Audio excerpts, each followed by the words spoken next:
राधे राधे। आप सभी को गुड मॉर्निंग, नमस्ते। मैं नम्रता आप सभी का स्वागत करती हूँ।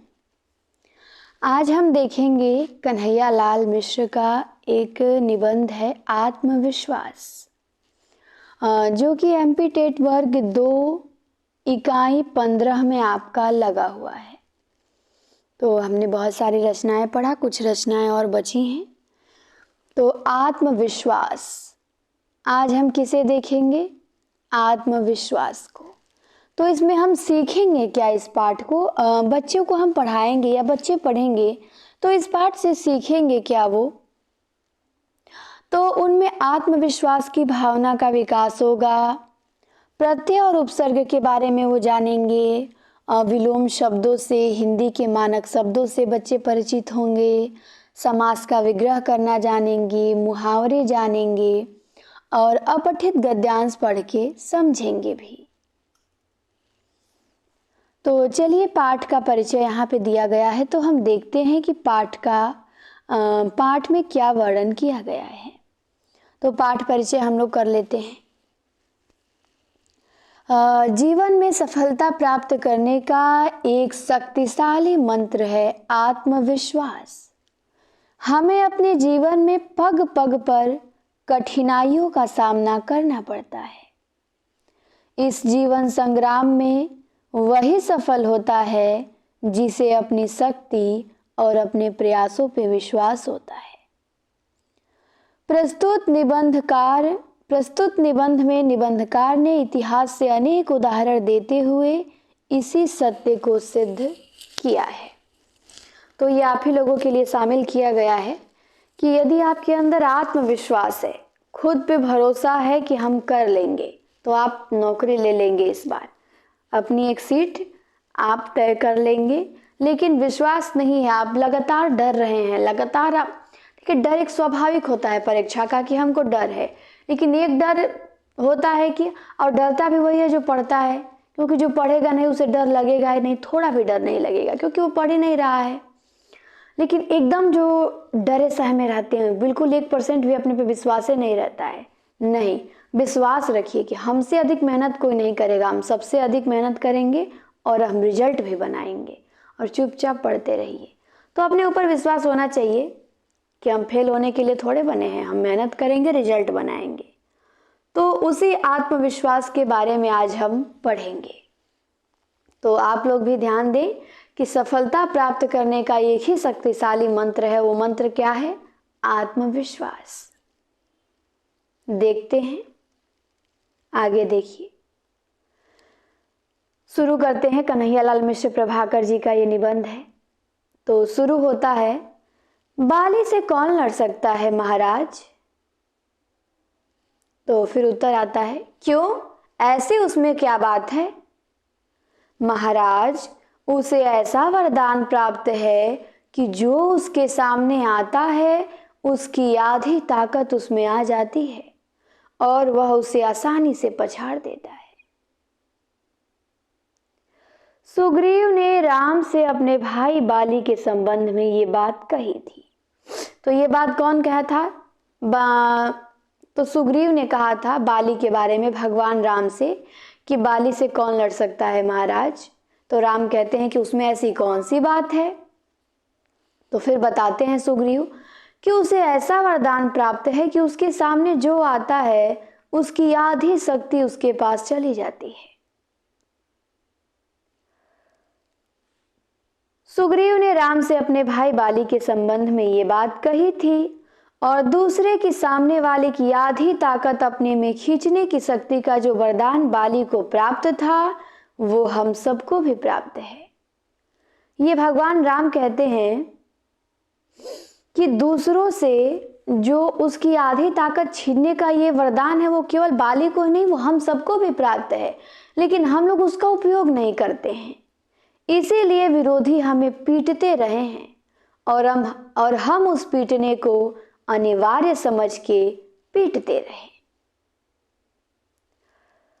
कहते हैं कि सच बात यह है कि जब कोई विरोधी हमारे सामने आता है तो हम अपनी आत्महीनता से, कायरता से, कुसंस्कार से आत्मविश्वास की कमी से विरोधी का और अपना बल तौले बिना ही उसे अपने से शक्तिशाली मान लेते हैं और बस यही मानना हमारी शक्ति को आधी कर देता है और हमसे ही वह आधी शक्ति हमारे विरोधी को प्राप्त हो जाती है और इस अर्थ में हम उससे आधे रह जाते हैं।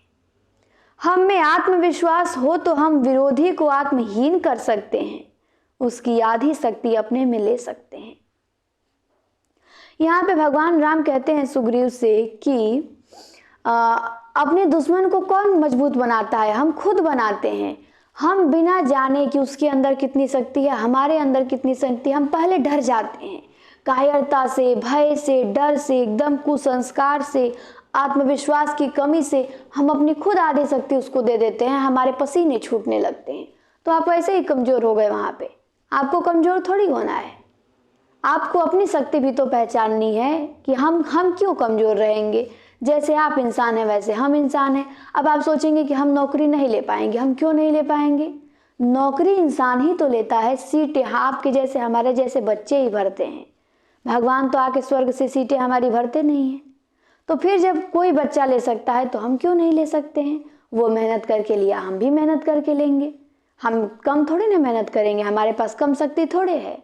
2 हाथ 2 पैर 1 दिमाग हमारे पास भी है, हम उसका प्रयोग करेंगे। क्यों हम आत्मविश्वास की कमी से डरे रहें? फेल हो जाएंगे, हम कमज़ोर हैं, हमारा दिमाग कम है, भगवान ने उसको गॉड गिफ्टेड किया है, उसको अधिक दिमाग दिया है। ये सब बेकार की बातें होती हैं। ठीक, आपके अंदर भी वो सब कुछ है जो हर आदमी के अंदर होता है। बस बात यह है कि कोई उसका प्रयोग करता है, वो आगे बढ़ता है। ये प्रकृति का नियम है। आप जिसका प्रयोग करेंगे वो आपका बढ़ता जाएगा। आप जितना दिमाग का प्रयोग करेंगे, जितना पढ़ेंगे, उतना ये बढ़ेगा। और जितना इसको सीमित रखेंगे ना, कम पढ़ेंगे, तो ये कम ही में रह जाएगा, कभी बढ़ेगा नहीं। तो जब अब्दुल कलाम बन सकते हैं लोग, भीमराव अंबेडकर बन सकते हैं, तो हम क्यों नहीं बन सकते? वो भी तो इंसान थे, इंसानी से वहाँ पहुँचे वो। तो हम लोग भी बन सकते हैं। बस बात यह है कि हम में आत्मविश्वास नहीं होता है और हम अपनी शक्ति को पहचान नहीं पाते हैं और मेहनत करने से डरते हैं। तो यही यहाँ पे भगवान राम बताए हैं सुग्रीव को और बोले हैं कि आत्मविश्वास की सबसे बड़ी दुश्मन है दुविधा। दुविधा एकाग्रता को नष्ट कर देती है, आदमी की शक्ति को बांट देती है।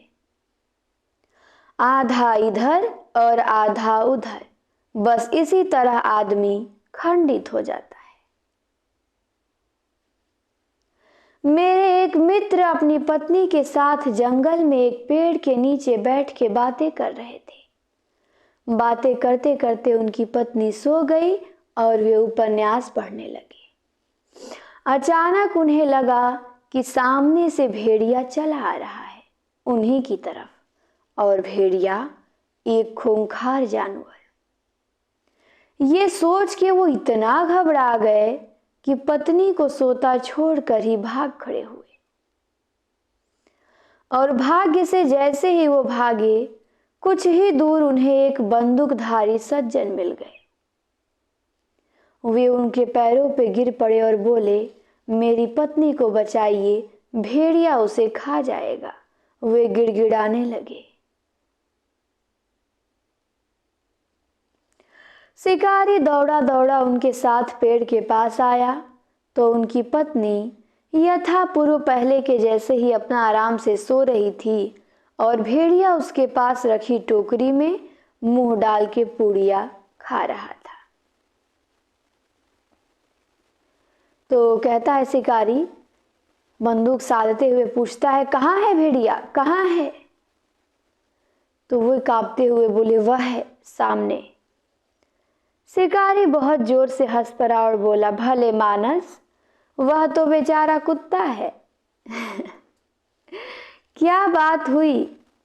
यह कि भय ने उन्हें आत्मविश्वासहीन कर दिया। अब बताए कि वो इतना डरे हुए थे कि वो भेड़िया और कुत्ता में अंतर ही नहीं समझ पाए। कुत्ता को देख के भेड़िया समझ के भाग गए। तो वो क्या थे? आत्मविश्वास, जो भय था, डर था, उनको आत्मविश्वासहीन कर दिया था। अब देखिए आगे दिया है अगला उदाहरण हमारा कि कृष्ण ने महाभारत में सर्वोत्तम काम यही तो किया कि पांडवों को उन्होंने आत्मविश्वास से भर दिया। सबसे बड़ा काम कृष्ण ने यही किया था कि पांडवों को उन्होंने आत्मविश्वास से भरा था कि तुम धर्म के रास्ते पे चल रहे हो, तुम्हारी हार कभी नहीं होगी, तुमको डरना नहीं है, विजय तुम्हारी ही है, तुम बस लड़ो। और आत्मविश्वास ये सबसे बड़ी चीज है। अगर आपके अंदर आत्मविश्वास है तो आप कोई भी जंग जीत सकते हैं, क्योंकि आपको यकीन है ना कि हम जीतेंगे, तो क्यों नहीं जीतेंगे आप। तो यही चीज बताते हैं कि कृष्ण ने सबसे सर्वोत्तम काम यही किया था और वे अपने कार्य के महत्व को समझते थे। तभी तो पूरे आत्मविश्वास के साथ उन्होंने अर्जुन को कहा था, संशय मत कर, परेशान मत हो, युद्ध कर, तो निश्चित रूप से युद्ध में अपने शत्रुओं पर विजय पाएगा। नेताजी सुभाष चंद्र बोस, आगे देखिए। तो जो कृष्ण ने कहा था वही एक शिक्षक का भी कार्य होता है कि कभी आप अपने बच्चों को, शिक्षार्थियों को कभी ये ना कहें कि नहीं, आप कहें आप निश्चित रूप से विजय पाएंगे, आप जीतने के लिए ही बने हैं और आपका रिजल्ट बनेगा। हमेशा उनको आत्मविश्वास से आपको भरे रहना, ये नहीं कि नहीं आपका तो नहीं बन पाएगा, ये वो नहीं। आपको यही कहना है कि रिजल्ट बनेगा और बनता भी है, मेहनत करने वाले लोगों का ऐसा नहीं है। अब अगला उदाहरण देखिए क्या बताए हैं। प्रभाकर जी कहते हैं कि नेताजी सुभाष चंद्र बोस जब आईएएस की प्रतियोगिता में बैठे तो अंग्रेज परीक्षक ने पूरी तेजी से घूमते हुए बिजली के पंखे की ओर इशारा कर उनसे पूछा। नेताजी सुभाष चंद्र बोस यूपीएससी की परीक्षा क्वालिफाई किए थे, तो जब वो आईएएस की प्रतियोगिता में बैठे थे तो एक अंग्रेज परीक्षक था, वो पूछा, तेजी से एक पंखा घूम रहा था तो उसकी तरफ इशारा करते हुए बोला कि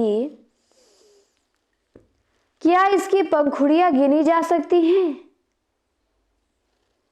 तो सुभाष बाबू ने झट से पंखा बंद कर दिया और बोले, जी हाँ, सुगमता के साथ गिनी जा सकती है।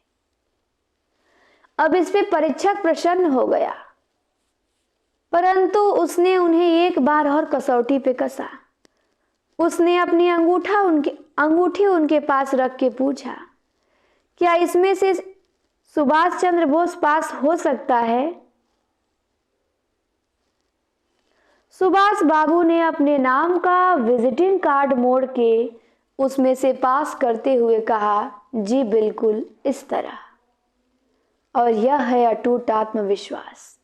इसके अभाव में यदि वे घबरा जाते तो उठपटांग जवाब देते तो फेल हो जाते।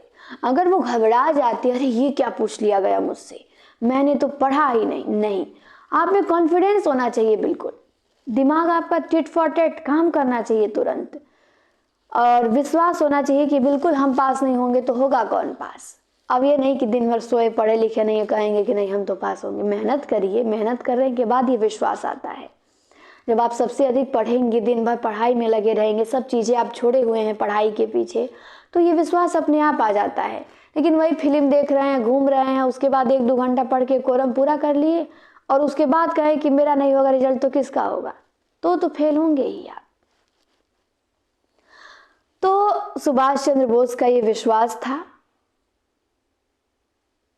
कहते हैं लेखक कि दूसरे हमारी क्षमता पे विश्वास करें और हमारी सफलता को निश्चित माने, इसके लिए आवश्यक शर्त यही है कि हमारा अपनी क्षमता और सफलता में अखंड विश्वास हो। यदि आप चाहते हैं कि दूसरे कोई आप पे विश्वास करे कि ये आदमी सफल हो सकता है, आपकी क्षमता को पहचाने, तो सबसे जरूरी है कि आप अपनी क्षमता को पहचानिए और दूसरे से पहले आप अपने आप पे विश्वास करिए कि आप सफल होंगे। हमारे भीतर उगा भय, शंका और अधैर्य ऐसे डायनामाइट हैं जो हमारे प्रति दूसरे के विश्वास को खंडित कर देते हैं। यदि आप लगातार हमेशा डरे, संकुचे, भय से रहते हैं, आप में धैर्य नहीं है, घबराए हुए रहते हैं, तो फिर जो विश्वास है सामने वाला का आपके ऊपर, वो खंडित हो जाएगा, विश्वास नहीं कर पाएगा आप पे।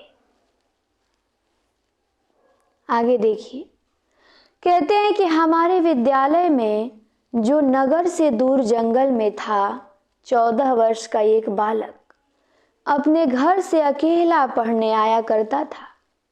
कुछ ही महीने बाद दूसरा बालक भी उसके साथ आने लगा। वह दूसरा बालक बड़ा डरपोक था। वह भूतों और चोरों की कहानियां उसे सुनाया करता। इसका ऐसा प्रभाव पड़ा कि पहला बालक भी डरपोक हो गया और वे दोनों प्रतीक्षा करते रहते कि मैं चलूं तो वो भी हमारे साथ चले। तो ये बताते हैं कि हमारे विद्यालय में 2 बालक थे। इनका विद्यालय नगर से दूर जंगल में था और 14 वर्ष का एक बालक अपने घर से अकेला पढ़ने आया करता था और कुछ महीने बाद दूसरा बालक भी उसके साथ आने लगा। तो दूसरा बालक तो बड़ा डरपोक था। वह भूतों और चोरों की कहानियां सुनाया करता था दिन भर इसको, और इसका ऐसा प्रभाव पड़ा कि जो पहला बालक अकेले आया करता था अपने घर से जंगल 14 मील चल के, वो क्या करता, वो भी डरपोक हो गया। तो कहते हैं कि सूत्र यह बताता है कि हतोत्साहियों, निराशावादियों, डरपोकों और सदा असफलता का ही मरसिया पढ़ने वालों के संपर्क से दूर रहो। जो आपको यही तो सर भी आपको हमेशा बताते हैं कि जो व्यक्ति आपसे निगेटिव बातें करे, आपको हतोत्साहित करे, कहे कि हाँ बहुत कठिन आता है पेपर, कैसे होगा, बहुत डर लग रहा है मुझे, आप उनसे दूर रहे, बातें ना करें। और जो कहे बहुत आसान आता है, हो जाएगा, मेहनत करिए, होगा क्यों नहीं, जो आपको प्रोत्साहन दे, जो आपका विश्वास जगाए, आप केवल उनकी बातें सुनिए, उनके साथ रहिए। और जो आपके प्रोत्साहन को कम करे वहां से आप हट जाइए, नहीं तो आप भी डरपोक हो जाएंगे उसकी तरह। तो आपको ऐसे लोगों से, निराशावादियों से, डरपोकों से और सदा जो असफलता की मरसिया पढ़े, हम 4 बार असफल हुए हैं, बड़ा अनुभव है, आप भी असफल हो जाएंगे, बहुत मुश्किल है पेपर पास करना, दूर हो जाइए। आप वहाँ रहें जहाँ आपको सफलता की बातें बताई जाए, जहाँ कहें कि नहीं आप सफल होंगे, तो आप उन पर विश्वास करें, क्योंकि आप असफलता रटेंगे तो वो आपको मिलेगा ही। तो जो चीज़ आपको पानी है उसके पास रहें, जो चीज़ नहीं पानी हो उस शब्द से भी आप दूर रहें, असफलता शब्द से भी आप दूरी बनाए रखें। तो यही कहते हैं कि ये तो आपका सूत्र है। नीति का वचन है कि जहां अपने कुल की और अपने देश की निंदा हो और उसका मुंह तोड़ उत्तर देना संभव न हो तो वहां से उठ जाना चाहिए, क्योंकि इसमें आत्मगौरव और आत्मविश्वास की भावना का खंडित होने का भय रहता है। कहते हैं लेखक कि नीति का तो वचन ये है कि जहां आपकी या आपके कुल की या आपके देश की निंदा हो रही हो और वहां पे आप उसका मुंहतोड़ जवाब देने में असफल हैं, नहीं दे पाएंगे, संभव नहीं है देना, तो आप वहां से उठ जाए। आप अपने कुल की, अपने परिवार की या अपने देश की निंदा ना सुने, क्योंकि इससे आत्मगौरव और आत्मविश्वास की भावना खंडित होती है। कहते हैं कि अनुभववाणी है एक, कि मनुष्य के जीवन के लिए इससे अच्छी और कोई बात नहीं है कि वह सदा महानता अनुभव करता रहे कि मेरे लिए सब कुछ अच्छा ही होगा और जो भी कार्य मैं हाथ में लूंगा उसमें मुझे सफलता अवश्य मिलेगी। तो ये बहुत बढ़िया कथन है इस चैप्टर का, जो मुझे सबसे अधिक पसंद आया है और आपको ध्यान देना है। कहते हैं लेखक कि मनुष्य के जीवन के लिए इससे अच्छी और कोई बात नहीं है कि वह सदा महानता अनुभव करता रहे और ये सोचे कि मेरे लिए सब कुछ अच्छा ही होगा। आप क्यों सोचते हैं कि मेरी किस्मत खराब है? हमेशा आपके साथ जो अच्छा होता है आप उस पर नहीं ध्यान देते, जो बुरा होता है हमारा ध्यान उसी पे टिका रहता है। नहीं, आपके साथ जो भी हो लेकिन आप हमेशा पॉजिटिव खुद को बनाए रखिए। आप जैसे खुद को बनाएंगे, जैसा सोचेंगे वैसा ही बनेंगे। ठीक, आप गलत सोचेंगे, हमेशा डरे रहेंगे तो आपका निराशा जीवन रहेगा, हमेशा रहेगा, आप कभी खुश नहीं रह पाएंगे। लेकिन आप बहुत पॉजिटिव पर्सन हैं, आपको विश्वास है खुद पे कि मेरे साथ जो होगा अच्छा ही होगा, और ये भी विश्वास है कि जो भी कार्य आप करेंगे, आप ये सोचिए कि जो भी कार्य मैं हाथ में लूंगा उसमें मुझे सफलता अवश्य मिलेगी। आप डरेंगे क्योंकि फेल हो जाएंगे? नहीं फेल होंगे हम। बस आप ये जान लीजिए, मेरी बात याद रखिए कि हम फेल होने के लिए बने हैं, हम रिजल्ट बनाने के लिए बने हैं। हम जो काम अपने हाथ में लेंगे उसको बेहतर करेंगे, अपना 100% देंगे और उसमें सफलता अवश्य मिलेगी। फिर देखिए कहे हैं कि बहुत से मनुष्य यह सोच सोचकर कि हमें कभी सफलता नहीं मिलेगी, देव हमारे विपरीत है, अपनी सफलता को अपने ही हाथों पीछे धकेल देते हैं। देख लीजिए, कहते हैं आप लोग ना कि किस्मत हमारा साथ नहीं देती है, हम असफल हो जाते हैं, हमको सफलता कभी नहीं मिलेगी। तो आप अपने आप को पीछे कर रहे हैं ये सोच के, और आपका जो मानसिक भाव है वो विफलता और विजय के अनुकूल, वो सफलता और विजय के अनुकूल नहीं बनता। तो जब आपका मानसिक भाव ही आप सफलता के अनुकूल नहीं बनाएंगे तो आपको सफलता और विजय कहाँ से मिलेगी। यदि आपका मन शंका और निराशा से भरा है तो हमारे कामों का परिचय भी निराशाजनक ही होगा, क्योंकि सफलता की, विजय की, उन्नति की कुंजी तो अविचल श्रद्धा ही है। अब कहते हैं लेखक कि क्या मैं अभागा हूं, क्या मैं भाग्यवान हूं। ये बड़ा प्रश्न आता है। कोई कहता है मैं बहुत अभागा हूं, मेरी किस्मत भगवान कोयले से लिख दिए। कोई कहता है आई एम लकी। ये तो बड़ा कम सुनने को मिलता है। कभी कभी कोई खुश हुआ तो बोल दिया मैं भाग्यवान हूं, नहीं तो बोलता कोई कहाँ है। सब यही बोलेंगे मेरी किस्मत अच्छी नहीं है, मैं अभागा हूं। तो लेखक कहते हैं कि इन प्रश्नों का सही उत्तर जानने के लिए किसी भी ज्योतिषी से पूछने की आपको आवश्यकता नहीं है। इसके लिए तो आप अपने आप से पूछिए कि आप अपने को अभागा अनुभव क्यों करते हैं, या अपने को आप भाग्यवान क्यों मानते हैं। अभागा अनुभव करते हैं तो कोई आपको भाग्यवान नहीं बना सकता, और यदि आप भाग्यवान अनुभव करते हैं तो आपको कोई अभागा नहीं बना सकता। बहुत अच्छी लाइन है, बहुत बढ़िया निबंध है ये प्रभाकर जी का। कहते हैं कि यदि आप खुद को मानते हैं भाग्यवान कि मैं भाग्यवान हूं, तो इस धरती पे कोई भी आपको अभागा बना ही नहीं सकता है। लेकिन यदि आप ये मानते हैं कि आप अभागे हैं, तो फिर आपको ईश्वर भी चाहे तो आपको भाग्यवान नहीं बना सकता है। अर्थात आप जैसा सोचेंगे वैसा ही बनेंगे, बाकी आपको कोई कुछ नहीं कर पाएगा। तो इसीलिए आप अच्छा सोचिए ना। आप सोचते हैं नहीं हम बुरा सोचेंगे, उसी में आप बुरे बन के रह जाएंगे।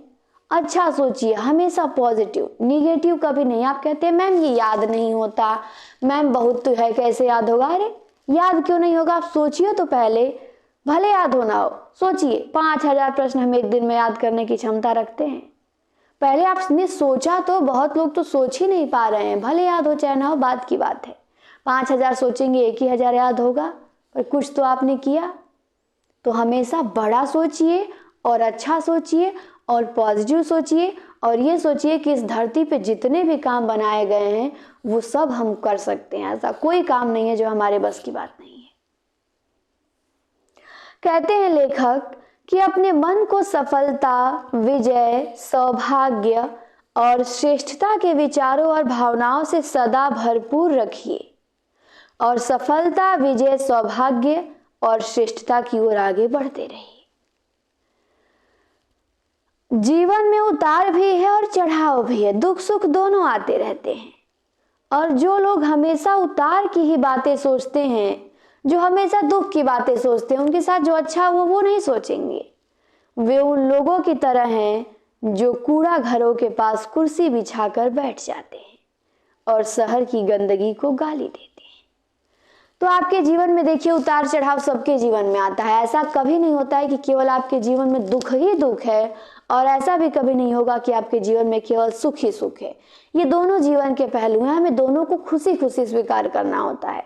आप सोचेंगे कि नहीं केवल दुखी के बारे में सोचेंगे तो फिर आपकी तुलना लेखक ने की है कि आप कूड़ेदान के पास कुर्सी लगा के बैठे हैं और फिर शहर की गंदगी को आप गाली देते हैं। तो ये बड़ा अच्छा उदाहरण है लेखक का। आपके जीवन में जो अच्छा हो रहा है उसको भी सोचिए, जो खराब है उसको भी सोचिए, और हमेशा खुद को पॉजिटिव बनाए रखिए, निगेटिव नहीं। आप में आत्मविश्वास होना चाहिए। कभी आपको निराश नहीं होना है, हमेशा आपको अपने आप को मोटिवेट करते रहना है। ठीक, जीवन में हर चीजें आती हैं आपके साथ, तो आप निराश ना हो। आप सोचिए कि जो बुरा भी हो रहा है शायद उसमें कुछ ना कुछ अच्छा ही हो। सबके साथ होता है, हम पढ़ा रहे हैं, हमारे साथ भी कुछ बुरा कुछ अच्छा होता है। आप पढ़ रहे हैं, आपके साथ भी कुछ बुरा कुछ अच्छा होता है। लेकिन आपको हमेशा पॉजिटिव, मैं हमेशा अपने आप को पॉजिटिव रखने का प्रयास करती हूँ। मैं सोचती हूँ कि कुछ भी हो मेरे साथ, मैं खुद को हमेशा पॉजिटिव ऊर्जावान रखूँ, क्योंकि मुझे पढ़ाना है। और मैं सोचती हूँ मुझसे जो जुड़े या जो भी मेरे आसपास रहे, मैं सबको ऊर्जा देती रहूँ, पॉजिटिव बनाए रखूँ, किसी को निराशा या निराश न होने दूँ। निराशा किसी के आसपास ना मैं भटकने दूँ, ना मैं खुद अपने पास भटकने दूँ। तो ये मेरा उद्देश्य रहता है कि अब भगवान शक्ति दे मुझे, और बिल्कुल ये होगा, क्यों नहीं होगा। हम सोचेंगे कि हमेशा हमें अच्छा करना है, ऊर्जावान रहना है, तो रहेंगे। हमारे घर हमारे चाचा जी की बहुत तबीयत खराब थी, अभी भी बहुत खराब है। उनके पैर में दिक्कत आ गई, उनके हार्ट केवल 30% बचा था, सर्जरी हुआ, उनका हार्ट में वाल्व डाला गया। एक ही हमारे अंकल हैं, उम्र भी अभी नहीं है, 40-42 साल के हैं।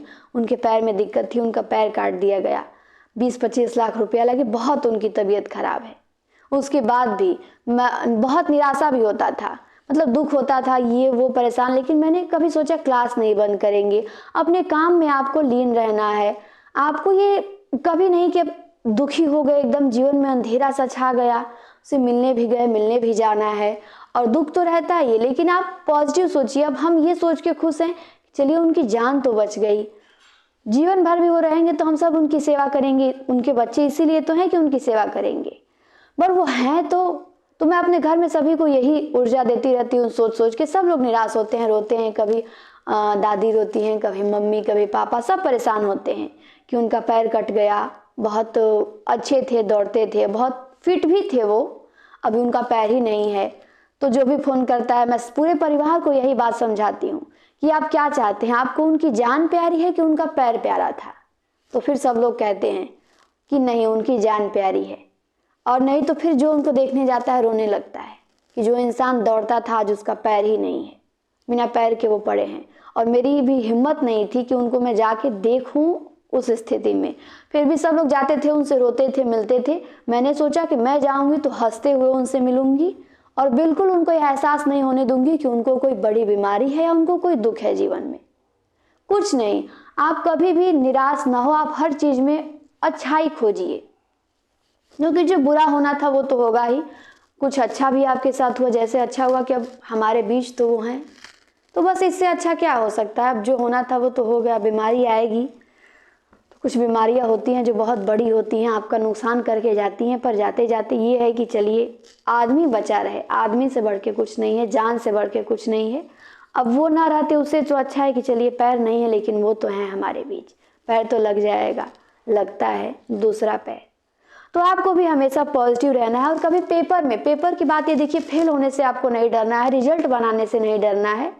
जब भी हम सर जब फॉर्म भरे थे 21 का, तो जब भी पूछते थे तो सर से हम लोग, तो सर कहते थे कि आधा मास्टर तो जिस दिन मैंने 21 टीजीटी का फार्म भरा मैं उसी दिन हो गया था। जो आप लोग सर से पढ़ते हैं, उमेश सर से हमेशा यही कहते थे कि मैं आधा मास्टर तो जिस दिन फार्म भरा उसी दिन हो गया, बस आधा बचा हूँ, पेपर देने के बाद हो जाऊंगा। वो कभी ये नहीं कहते थे कि फेल हो जाऊंगा। तो डर तो उनके मन में भी था, लेकिन ये बात मैंने उनके मुंह से सुनी ही नहीं थी कभी कि सर हम लोगों से कहे कि मैं फेल हो जाऊंगा तो क्या होगा, कहीं फेल हो गया तो। वो बस मेहनत करते थे और मेहनत पे विश्वास करते थे, और हमेशा अपने आप को ये रखते थे कि रिजल्ट बनेगा, पहली बार में रिजल्ट बनेगा। उनका बना, 4 जगह रिजल्ट ले लिए, मात्र 1.5 साल तैयारी की टीजीटी की। तो क्योंकि उनके अंदर आत्मविश्वास था, बहुत पॉजिटिव इंसान थे, वो निगेटिव नहीं थे, तो उनका रिजल्ट बना। तो जीवन में आपको भी हमेशा पॉजिटिव रहना है। और आप पढ़ाई के दौरान है तो उस समय तो आपको बिल्कुल रहना है, पढ़ाई के समय, क्योंकि इस समय बहुत मायने रखता है हमारा खुद को मोटिवेट रखना, खुद को पॉजिटिव रखना। क्योंकि जैसे निराश होंगे फिर आपके जीवन में दुख ही दुख आने लगेगा। तो निराश नहीं होना है आपको। आगे देखिए क्या देखते हैं। फिर लेखक एक और उदाहरण देते हैं कि जन्म से ही अंधी, बहरी, पर विचारक और लेखिका के रूप में विश्वविख्यात हेलेन केलर की यह सूक्ति सदा याद रखिए। एक लेखिका थी हेलन केलर, जो कि जन्म से ही अंधी थी, बहरी थी। और उनका एक कथन है, कहते हैं कि यह आपको याद रखना चाहिए कि सुख का एक द्वार बंद होने पर तुरंत दूसरा खुल जाता है, लेकिन कई बार हम उस बंद द्वार की ओर इतनी तल्लीनता से ताकते रहते हैं कि हमारे लिए जो द्वार खोल दिया गया है हम उसे देख नहीं पाते। जो लेखिका अंधी है, बहरी है, उसे तो भगवान को कोसना चाहिए कि मेरे जीवन में अंधकार ला दिया आपने। पर वो लेखिका कह रही है कि सुख का एक द्वार बंद होता है तो तुरंत दूसरा द्वार भी खुल जाता है सुख के लिए। एक रास्ता आपके जीवन में बंद हो गया, दूसरा खुलता है। लेकिन जो रास्ता बंद हुआ, आप इतना उस पर ध्यान लगा देते हैं, उसके वियोग में डूब जाते हैं कि जो दूसरा रास्ता खुलता है आपका उस पर ध्यान ही नहीं जाता है, आप उसको देख ही नहीं पाते हैं। लेखक कहते हैं कि युद्ध में विजयी वे नहीं होते जो खंदक खाइयों को झांकते रहते हैं, विजय माला पड़ती है उनके गले में जो अपनी संपूर्ण शक्ति को तौल के छलांग लगाते हैं और खतरों से खेलते हैं। लेखक कहते हैं कि युद्ध में वो नहीं विजय पाता है जो केवल खाइयों की ओर, नीचे की ओर देख रहा है। विजय माला उनके गले में पड़ती है जो अपनी संपूर्ण शक्ति को तौल के छलांग लगाते हैं और खतरों से खेलते हैं, वो जीतते हैं। और जीवन के इस अनुभव को कभी मत भूलिएगा। कन्हैयालाल मिश्र प्रभाकर कहते हैं, क्या कहते हैं कि जो हड़बड़ा के रह गया वो रह गया इधर, जिसने लगाई एड़ वो खंदक के पार था। तो जो डर गया खाई को देख के वो तो इधर ही रह गया, हड़बड़ा गया, लेकिन जिसने छलांग लगाई, हिम्मत दिखाई, अपनी शक्ति को तौल के, वो खंदक के पार पहुंच गया था। और जो डर गया वो वहीं पे रह गया। तो यही होता है, डरना आपको जीवन में कभी नहीं है। आप लड़ना सीखिए, विश्वास सीखिए, कॉन्फिडेंस। आप लोगों, कुछ लोग हैं बहुत उनके अंदर दिखती ऊर्जा की कमी, नहीं, आपको हमेशा मोटिवेट रखिए। बस ओवर कॉन्फिडेंस और घमंड कभी नहीं आना चाहिए। आपका व्यवहार कितने भी आप ज्ञानी हो, एकदम सरल होना चाहिए, ठीक, एकदम सरल और विनम्र होना चाहिए। और ये नहीं कि हम बहुत तेज हैं, किसी की बात ही अब हम नहीं सुनेंगे, सारा विद्वान हम ही है, तो वो बहुत हानिकारक होता है, ठीक। कभी भी अपने आप को संपूर्ण कोई होता ही नहीं है, चाहे आप हो चाहे हम हो। हम आपसे सीखते हैं, आप हमसे सीखते हैं, सब एक दूसरे को सीखने सिखाने के लिए बने हैं। आप बस जहाँ पढ़े, जिससे पढ़े, उनकी बातों को सुने, अच्छा लगे, जो उनसे अच्छा लगे आप वो सीखिए, जो ना अच्छा लगे छोड़ दीजिए। ये तो जीवन का रूल है, हमें जो अच्छा लगेगा, जो बातें हमको लगेगा फॉलो करनी चाहिए वो करेंगे, रिजल्ट आपका बनेगा। और कभी ओवर कॉन्फिडेंस नहीं, हम बहुत तेज हैं, हम सबकी कमी निकाल सकते हैं, इतना हम तेज हैं, नहीं। आप बस अपनी कमियों पे काम करिए, सब अपनी अपनी कमी पे काम करें ना, फिर सब अपने जीवन में सफल रहेंगे और सब बेस्ट बनते जाएंगे। लेकिन दिक्कत है कि हम दूसरों की कमी देखने लगते हैं, उनकी कमी ये, उनकी कमी ये, नहीं, अपने आप को हमेशा सुधारते रहना है। तो बड़ा प्यारा निबंध था कन्हैयालाल मिश्र प्रभाकर का ये। और अब तक जितना भी मैंने आपके सिलेबस में लगी रचनाएं पढ़ी हैं, उसमें से सबसे पसंदीदा मेरी रचना है आत्मविश्वास। और मुझे लग रहा है कि अब हमेशा के लिए ये मेरी फेवरेट रचना हो गई। बहुत बढ़िया लगा मुझे, एक एक लाइन इस निबंध की बिल्कुल मेरे दिल को छू गई। मैं तो इसकी लाइनें लिख लिख के लगाऊंगी अपने डायरी पे, अपनी दीवार पे, इतना मुझे पसंद आया है ये निबंध। और बहुत अच्छा निबंध है, प्रश्न भी बनेगा, तो आप यहाँ पे प्रश्नों पे भी ध्यान दीजिएगा, प्रश्न भी आपको गलती नहीं करना है। और इस निबंध से सीखिएगा भी, और आपका पेपर मार्च में है, रिजल्ट बनाइएगा।